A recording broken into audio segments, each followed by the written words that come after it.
అభివృద్ధి ధ్యేయంగా ముందుకెళ్తున్నాడు పవన్ కళ్యాణ్ గారు. కాబట్టి నేనేమంటానంటే ఈవేళ పవన్ కళ్యాణ్ గారు జనసేన పార్టీ ఉద్యమ పార్టీ. ఈ రాజకీయ ఆర్థిక నేరస్తులపైన ఎక్కుపెట్టిన బాణం జనసేన పార్టీ.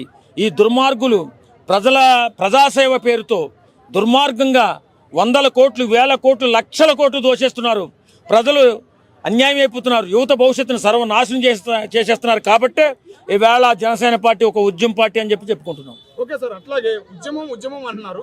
ఆయన కులం వాళ్ళనే తొక్కేస్తున్నారు కూటమి ప్రభుత్వం. ముందు వాళ్ళ గురించి ఏమైనా చేయాలని కూడా అంటున్నారు. వాళ్ళ గురించి మీరేం చెప్తారు?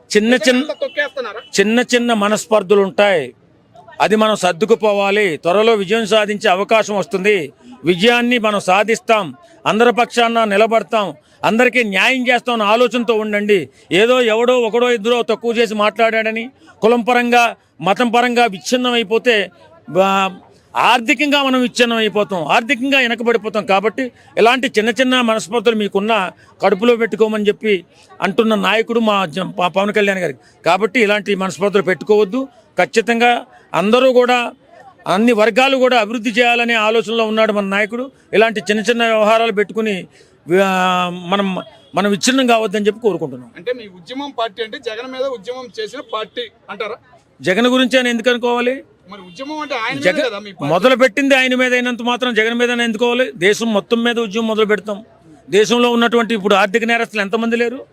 కొన్ని వేల మంది, వందల మంది ఉండి మన దేశాన్ని సర్వనాశనం చేసేస్తున్నారు. అభివృద్ధి పదంలో నడవకుండా కుంటుపడిపోలే చేస్తున్నారు. వీళ్ళందరి మీద బాణం ఎక్కిపెట్టడమే జనసేన పార్టీ. ఈవేళ నిజాయితీ గల పార్టీ. ఎవరినైనా చెప్పమనండి గుండెల మీద చేసి. నేను మా నాయకుడు జనసేన పవన్ కళ్యాణ్ చెప్తాను, చెప్పమండి. అంత నిజాయితీ గల నాయకుడు ఎవరున్నారో ఇప్పుడు దేశంలో? ఎవరో ఏవేవో సోది మాటలు, సొల్లు మాటలు చెప్తుంటారు. అవన్నీ నమ్మే పని లేదు. జనసేన పార్టీ ఖచ్చితంగా దేశాన్ని ఒక దిశానిర్దేశంలో పెట్టే పార్టీగా నిలబడుతుంది.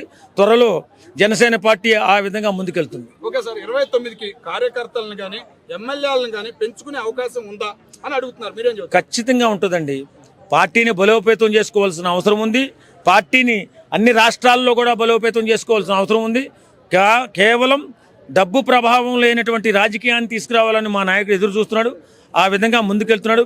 ఖచ్చితంగా విజయం సాధిస్తాడు. ఓకే సార్, అట్లాగే మన తెలంగాణలో పోటీ చేస్తామని పక్కా తప్పుకున్నారు. మరి గ్రేటర్ హైదరాబాద్ ఉంది. గ్రేటర్ హైదరాబాద్ లో పోటీ చేసే అవకాశం ఉందా లేదా? ఖచ్చితంగా చేస్తారండి. పోటీ చేసినప్పుడు అన్ని సాధించాలని రూల్ ఏం లేదుగా. మొక్కగా విత్తనంగా మొదలై మొగ్గగా మొదలై వృక్షంగా మారుతూ ఉంటుంది. కాబట్టి నేనేమంటానంటే ఇవాళ అన్నీ సాధించాలంటే డబ్బు పెట్టాలని ఆలోచన ఉన్నటువంటి పార్టీలు వస్తుంటాయి, పోతుంటాయి. అవి పక్కన పెట్టండి. డబ్బు లేని రాజకీయం, నిజాయితీ గల రాజకీయం చేయాలని ఇవాళ పవన్ కళ్యాణ్ గారు ముందుకు వెళ్తున్నారు. ఆ విధంగా ముందుకు వెళ్ళి ఎప్పటికైనా విజయం సాధిస్తారు.